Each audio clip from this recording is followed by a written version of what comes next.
The Teenage Mutant Ninja Turtles Reshelled, one of the best video games I ever remade of the classic NES one. We're going to talk about it. We're going to talk about the changes I did in it and all of the cool little Easter eggs you can find within. Now, I'm not going to start with the history of the game because, again, you can watch other channels for that, but it's pretty much notoriously known, difficult game, yada, yada, yada, and one of the very first actual Teenage Mutant Ninja Turtle games to ever come out.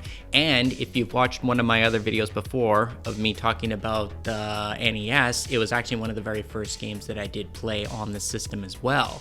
So, what I wanted to switch right away were the things that the game had just blown out of proportion, completely wrong, and who knows what the reasoning is for behind it, and we don't care. We just want them fixed. So number one thing is that I didn't want to remake a Turtles game into a beat 'em up. That's already been done before, and almost all the Turtles games out there are like that. There are very few of them that are actual platformers. I wanted to keep that in the game, and I didn't want to make it into a beat 'em up.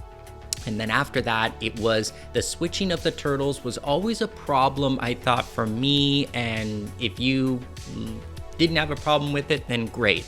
But interrupting gameplay by having to pause the game all the time is just never good in any type of video game. It's just a bad mechanic.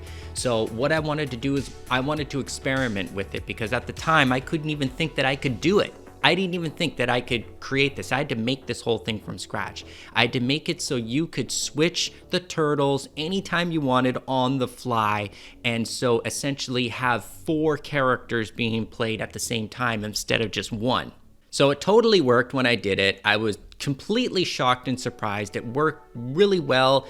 I didn't really have much of a problem with it, and it was extremely stable. It didn't crash out the game or anything. So basically when you push the R or L button, the Ninja Turtles will throw down like a ninja smoke bomb, which I thought was kind of, it's ninja-esque, right? And then they switch to any turtle that you want between any 4 of them depending on the situation, which leads me into the next cool thing that I fixed. The weapons, okay? Some of the turtles, again, this is a matter of opinion and could be debated, are useless, okay? Like Raphael and his spinning of the teeniest little weapons you ever saw in your life. They're made up of like 3 pixels.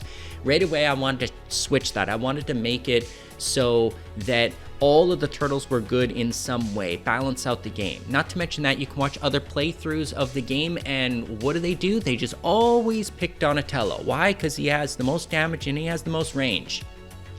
And I just thought that I didn't like that. They might as well have called the game Adventures of Donatello and just made it where all the other turtles were captured by Shredder and you only play Donatello and you rescue them. Because that's all anyone ever plays. I didn't like that because everyone's got their favorite turtles. Tell me what your favorite turtle is and why down in the comments down below. But anyway, right away I wanted to work on Raphael, and Raphael's size were useless, so I extended the actual size of them so they looked bigger and were better, and he has the fastest attack of all the turtles. Now he's not completely useless, he's actually one of the better turtles to pick. Moving on to Michelangelo. Michelangelo uses his nunchucks. I extended the range of them from the original a little bit more, but what I did do was I made the hitbox that you can't see from his weapons, like the square of it, I made the diameter much bigger. So he has like the widest hit range of any of the turtles, which is great too for hitting projectiles or anything else, maybe little enemies, a bunch of mobs of little enemies coming on the screen. He's the one you want to pick. Then, of course, there's Leonardo, which I didn't change much about him, except that I took his down slash where he stabs directly down, but I'll explain more about that in a second when I get to Donatello. He's more or less the same. He's your balanced out turtle. He does a little bit of an arc with his slashing with his katanas. And then we move on to Donatello. Of course, he has the slowest weapon, but he has the weapon with the longest range.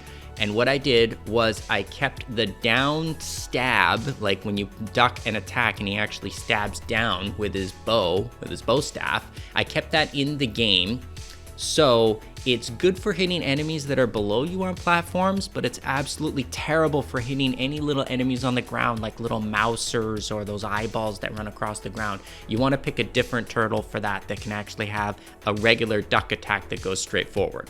Next thing I totally approved upon was I wanted something more elaborate in the game, sort of like what original Shinobi had, some kind of big effect that would do something on the whole screen. And I thought, well, why not put in this thing that I like to call just turtle powers?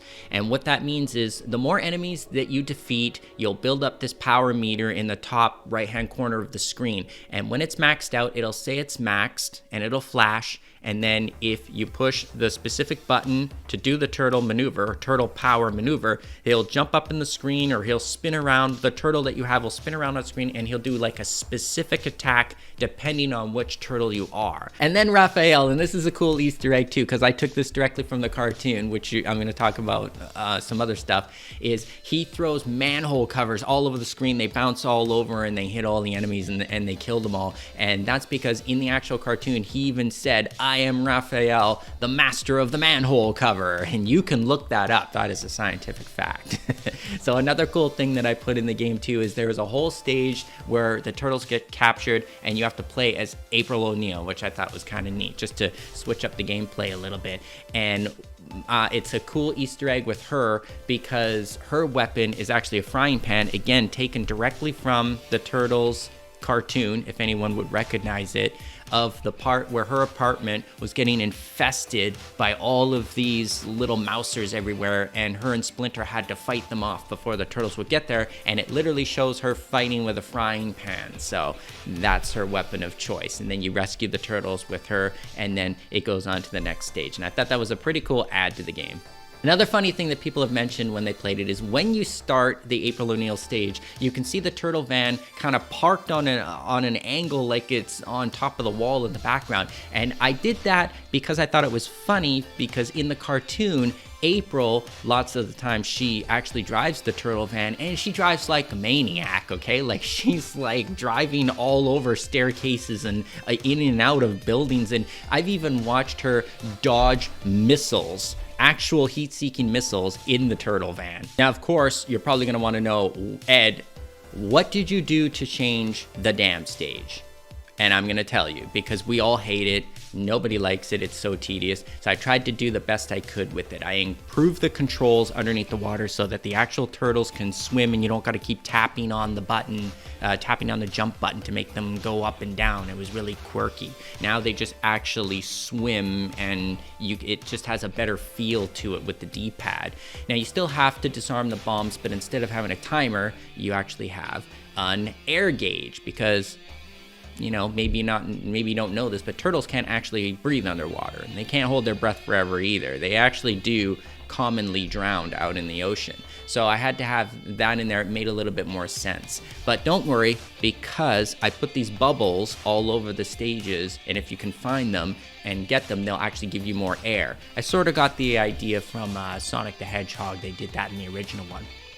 And then, of course, when you defuse all of the bombs, everything's all good. I think I extended the stage a little bit as well. But what you don't know, and this is going to be a really big tip for a lot of people who don't know this in the game, is that I made it so that turtles, specific turtles that you have, will take different damage depending on what one you are in the water. So if you are Michelangelo, because he's the surfer turtle, when you touch the seaweed, it's not going to damage you as much. Why? Because he's used to stinging jellyfish and stinging seaweed hitting him all the time anyway.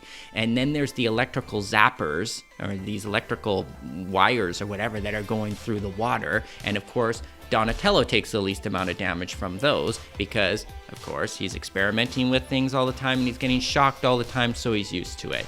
Leonardo is neutral across the board, and Raphael, because he's got the thickest skin, he takes the least amount of damage from those spinning water turbine things going around. So it makes it so you want to switch to the specific turtle depending on which difficult part that you're going through in the water part. So I thought it was interesting. Otherwise, why would you even switch any of the turtles at all in the original game, other than your life was just getting lower on one of them? I added more bosses to the game because the original one didn't have very many, and I added Krang, where everybody knows in the original one, Krang was not in it, and nobody knows why, and everyone was always disappointed that he wasn't. Well, I made sure that Krang was in it, and he's a great boss fight. It's absolutely fantastic. And then when you finally make it to the end of the Technodrome, the heart of the Technodrome, you fight Shredder himself, and I wanted to make that fight way better than the original one. The original one wasn't even really a fight, especially even if you had the scroll weapon. So you're gonna fight Shredder at the end. I'm not gonna give any spoilers, but trust me, it's an epic battle, and then you will finally end my version of Teenage Mutant Ninja Turtles, Reshelled. You can also save your game. You couldn't save your game in the original one, so I've got save spots all over the place. You go down these manhole covers and you will talk to Splinter and he will save your karma for you. There's another little Easter egg with him, but if you can figure out what it is, the Shredder Easter egg, or sorry, the Splinter Easter egg, type it down in the comments below if you actually found out what that was. That would be very cool. There's other things I can talk about with the game, but I don't want to go on forever about it. I want you to play it for yourself, and you know where you can do that on my website, retrovideogames.store. Okay, pick it up. It is a fantastic title. Not a lot of people have been getting it recently. When I first came out with it, it had a huge spike. Tons of people were grabbing it, and then it kind of just really tapered off. And it's a shame because it is a really, really good game. Trust me, I improved upon everything. It's fun. It's fantastic. You can switch the music at the beginning. You can have new music like I put in, or you can switch it to the original NES classic music if you want, and lots and lots of other goodies in it. So that's it. Thanks a lot, guys, for watching. Again, hit the thumbs up, and if you want to see another cool remake again that I made, click up here and subscribe over here. And if not, then, you know, baby turtles will die.